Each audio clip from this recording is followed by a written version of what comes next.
आज की hero of the day की बात करते हैं। कमज़ोर बाजार में भी एलएनटी में शानदार तेज़ी है। करीब 3% की तेज़ी के साथ निफ्टी का टॉप गेनर बना हुआ है।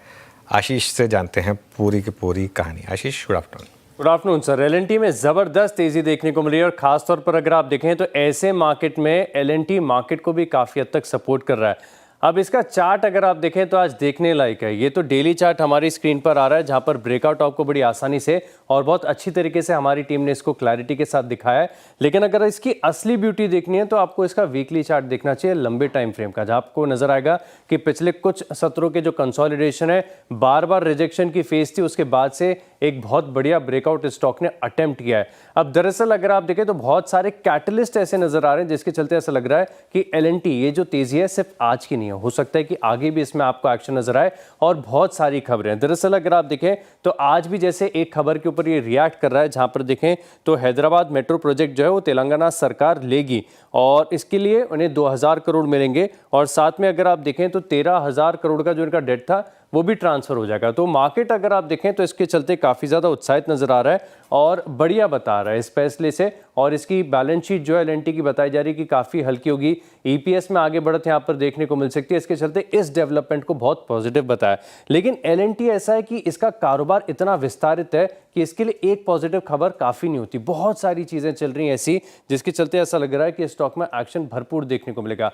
ये साल 2026 अगर आप देखें तो मैनेजमेंट ने लगातार बताया कि इनके की फोकस एरियाज कौन से हैं, कहां पर ग्रोथ इन्हें काफी बढ़िया नजर आ रही है। तो सबसे पहले अगर आप देखें तो देखिए इंजीनियर एंड कंस्ट्रक्शन, ये तो इनका सेगमेंट बढ़िया है, आप पूरा देश जानता है, बहुत अच्छा काम कर रहा है। लेकिन रियल एस्टेट है, सेमीकंडक्टर्स हैं, ग्रीन एनर्जी है, डेटा सेंटर्स हैं, यहाँ पर भी देखें तो एक बहुत बड़ा लीप लिया एलएनटी ने और लगातार हाई ग्रोथ यहाँ पर आपको देखने को मिल रही है। अब सबसे अच्छी बात आप देखें तो एलएनटी के अंदर ये नजर आती है कि आप इसकी ऑर्डर बुक तो देखिए एक बार, 6 लाख करोड़ की ऑर्डर बुक है। ये 6 लाख करोड़ की अनएग्जीक्यूटेड ऑर्डर बुक है, लेकिन जिस हिसाब से इनकी पाइपलाइन जहां पर आगे जाके बिड करेंगे, ये 15 लाख करोड़ की है। इनकी अपॉर्चुनिटी सिर्फ भारत में सीमित नहीं है, अंतर्राष्ट्रीय कारोबार बहुत तेजी से लगातार बढ़ता जा रहा है। अब खास बात यह है कि इसके अंदर डिफेंस का भी तड़का है और डिफेंस थीम ऐसी है जिसमें जबरदस्त एक्शन आपको देखने को मिल रहा है।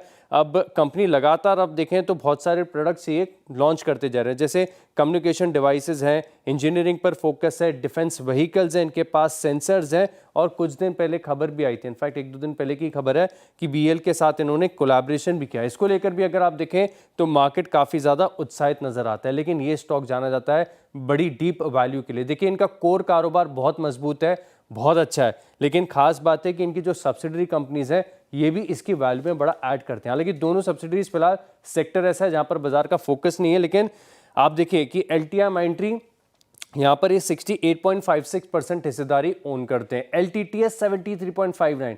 अब आप देखिए 1,32,000 करोड़ के आसपास की तो इनकी वैल्यू आ गई। अब इसके अंदर होल्ड को कंपनी डिस्काउंट लगेगा, बात अलग है, लेकिन वैल्यूएशन जरूर है, आप इसको नकार नहीं सकते।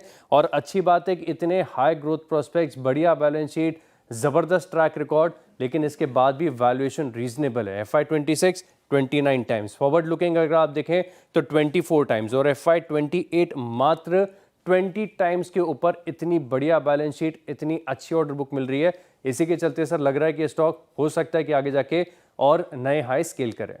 जी, नए हाई स्केल करें। आशीष, बहुत बहुत शुक्रिया।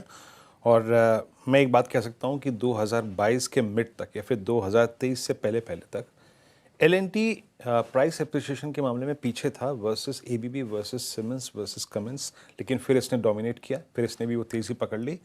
But now at this price आप कह सकते हैं versus ABB versus Siemens versus Cummins, price wise इसे कहते हैं रिलेटिव स्ट्रेंथ। ये अपनी ऑल टाइम हाई ट्रैजेक्टरी पे ट्रेड करता हुआ, वहीं अगर आप दूसरे स्टॉक्स को देखें, इनफैक्ट एबीबी तो इतना वीक है कि मैं अभी आशीष के बात करते करते देख भी रहा था, ABB is trading at 200 week exponential average, जिसे कहते हैं रिलेटिव स्ट्रेंथ। राजेश अग्रवाल जी, आप लोगों का हाउस व्यू एलएनटी पर इस प्राइस पे क्या है, एंड स्पेशली आज जिस तरीके से इस प्रोजेक्ट से उन्होंने पीछा छुड़ाया है, अभी आपका टेक क्या है एलएनटी पर और प्राइस टारगेट्स? वीरू जी, हम इस पे बहुत बुलिश हैं और पिछले कई क्वार्टर्स से इसमें बाय कॉल दे रहे हैं। हमारी इनिशिएटिंग कवरेज भी है। इनफैक्ट हमने शायद एसबीएस पे भी इसे रिकमेंड किया था कुछ हफ्तों पहले। आज की डेट पे बात की जाए तो आशीष जी ने बहुत अच्छी तरीके से सब कुछ समझा दिया है। अब उसमें कुछ ऐड करना हो तो पहली तिमाही के अगर आप नतीजे देखो तो बहुत स्ट्रांग परफॉर्मेंस आई थी। ऑर्डर इनटेक बहुत अच्छा था, 10% ग्रोथ और 15% रेवेन्यू ग्रोथ की उन्होंने गाइडेंस दी कंपनी ने।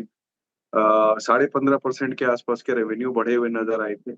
और जो ऑर्डर बुक अभी 6,13,000 करोड़ के आसपास की आशीष जी बता रहे थे, उसमें मैं आपको बताऊं 46% इंटरनेशनल ऑर्डर है और उस 46% में 82% जो है वो मिडिल ईस्ट से आता है। तो आप समझ सकते हो कि इनके न केवल भारत में बल्कि इंटरनेशनली भी बहुत अच्छी प्रेजेंस है, मिडिल ईस्ट में खास करके।